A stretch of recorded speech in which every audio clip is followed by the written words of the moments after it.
Bayangkan, ada desa di kaki gunung yang bukan hanya menyelamatkan alam, tapi juga menciptakan harapan dari tanahnya sendiri. Ini bukan sekedar trip, ini kisah perjuangan sebuah desa menjaga bumi.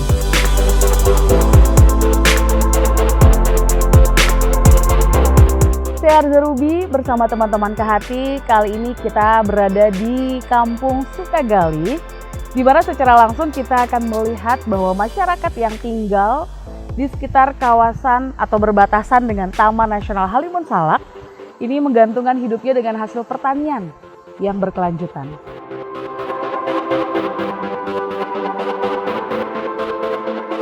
Inilah Desa Cipetei, sebuah desa yang terletak di utara Sukabumi.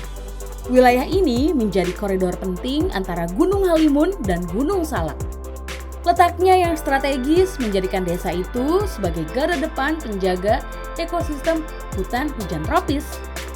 Yayasan Kehati dukung sejak 2023, tapi kalau teman-teman perkumpulan absolutnya udah lama, Kak. Oh, udah lama.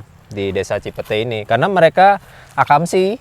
Oh, anak kampung sini. Teman-teman absolut itu. Tapi kan sebenarnya gini, kalau hutan ketika dibuka untuk area bertani ya, sebenarnya ada pro kontranya pasti kan. Nah, kalau di sini peran Kehati ini untuk menjembatani si pro kontra tersebut kah atau? Secara teori kontra ya, maksudnya Sebetulnya, kawasan hutan harusnya kan tidak dibuka gitu ya. Apalagi pakai pertanian yang monokultur gitu ya. Contoh di sini kita lihat ada cabai, kayak cabai. Terus di belakang kita sana tuh ada kawasan hutan sana, pohon yang masih rimbun, sama juga ada yang sudah dibuka gitu ya, hortikultura dan sebagainya. Nah, tapi menariknya ini tuh pertanian organik loh, Kak Riza. Ini kan organik yang dibuat oleh teman-teman kelompok tani dan juga kelompok tani hutan, Poktan dan KTH. KTH tadi ya.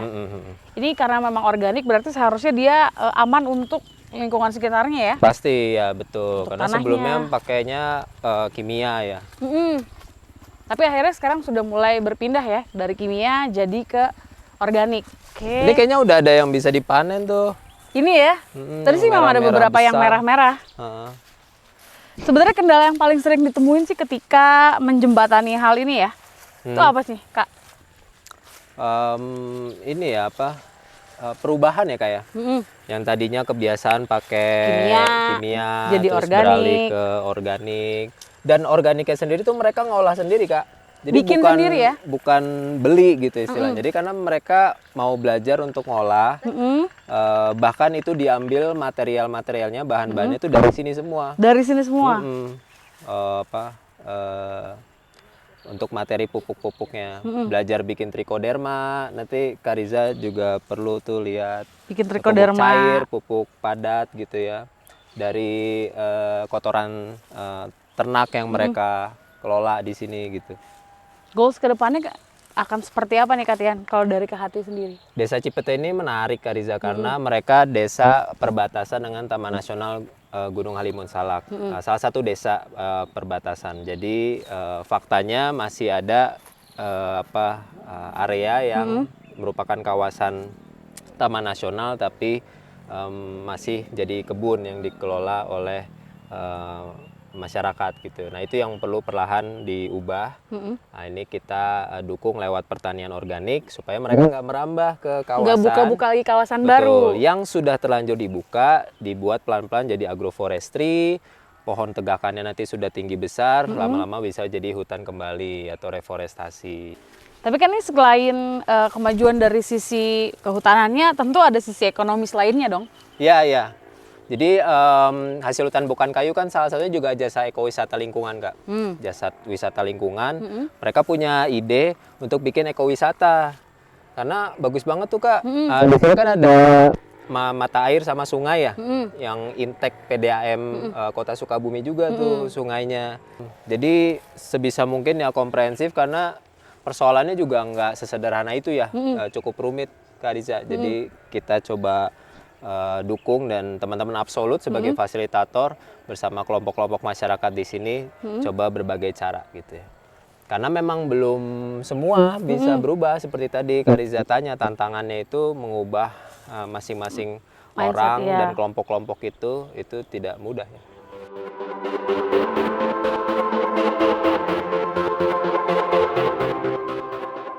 Di desa ini, masyarakat juga mendirikan BUMP atau Badan Usaha Milik Petani. BUMP ini mencoba mencari solusi agar petani bisa lebih mandiri dan berdaya sekaligus melakukan berbagai inovasi.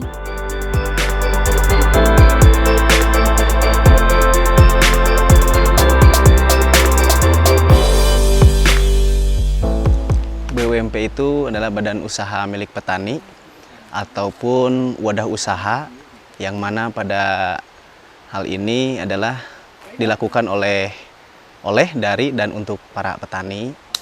Berbadan hukumnya koperasi sekaligus mungkin sebagai payung hukum ataupun holding yang nantinya untuk unit-unit usaha yang ada di potensi ya yang ada di wilayah desa kami, baik itu mau dari sektor pertanian, peternakan, perikanan, UMKM yang nantinya mungkin terintegrasi juga dengan wisatanya gitu.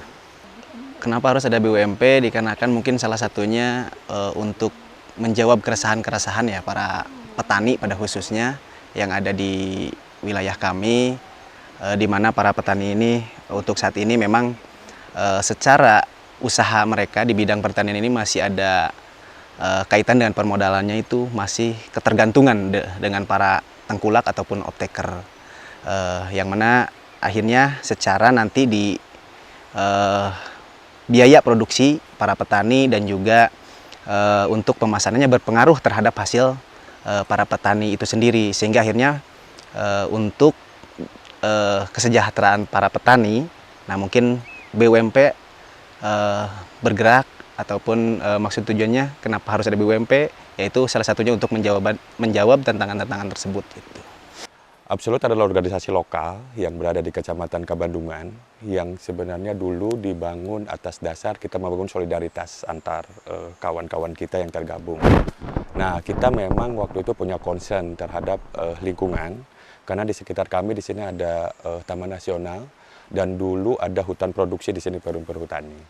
Nah, kemudian ada banyak aktivitas sebenarnya yang waktu itu ada di kawasan Taman Nasional, terutama soal kunjungan tamu, baik itu mancanegara maupun domestik yang dia memang berwisata, dan bahkan penelitian banyak dilakukan di sini. Waktu itu kami banyak melihat dan hanya menonton sebenarnya, karena kami juga sendiri agak bingung mau ngapain, peran kita apa nih kira-kira yang bisa kita lakukan di situ. Akhirnya, jadi ada guiding-guiding yang datang ke sini, itu tanda kutip harus melalui kami ketika mereka misalkan dari Jakarta atau Bogor atau dari manapun, bahkan Bandung waktu itu, mereka ngantar sampai Desa Cipete, begitu. Nah dari situ mereka pakai paket kita, gitu ya, dengan melibatkan masyarakat soal angkutan, transportasi dan lain-lain itu, angkutan umum yang biasa dilakukan oleh masyarakat, terus kemudian kita sebagai guidingnya, dan kemudian ada di salah satunya itu KSM Warga Saluruyo Citalahap, yang dia itu sebagai pengelola harian di sana.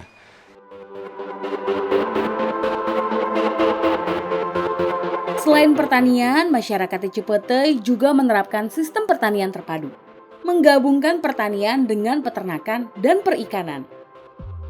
Yang paling mengesankan dari perjalanan ini adalah keramahan penduduknya. Mereka bukan hanya membuka pintu rumah, tapi juga membuka cerita, tradisi, dan pengetahuan lokal. Salah satu warisan yang mereka jaga adalah hutan damar yang kaya tanaman obat. Ada sekitar 40 jenis tanaman berkhasiat yang tumbuh alami di sana. Kami juga melihat pengolahan tanaman obat menjadi dodol jamu dan serbuk jamu.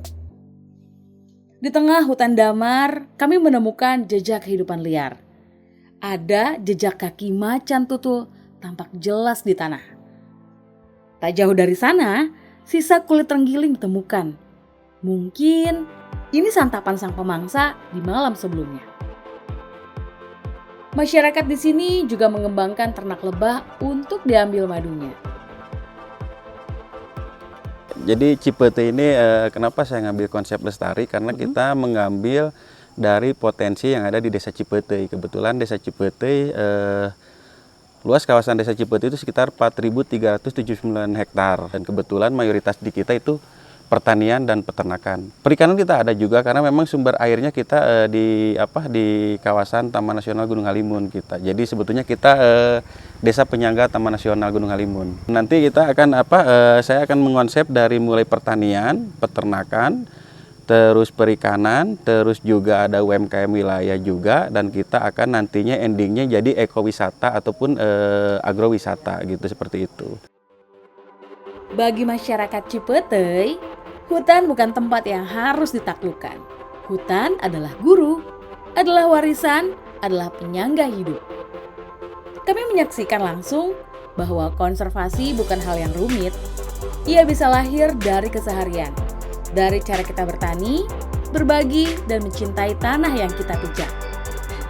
Saat matahari mulai tenggelam di balik pepohonan, saya menyadari satu hal, bahwa kehidupan di sini tidak hanya sederhana, tapi juga bermakna.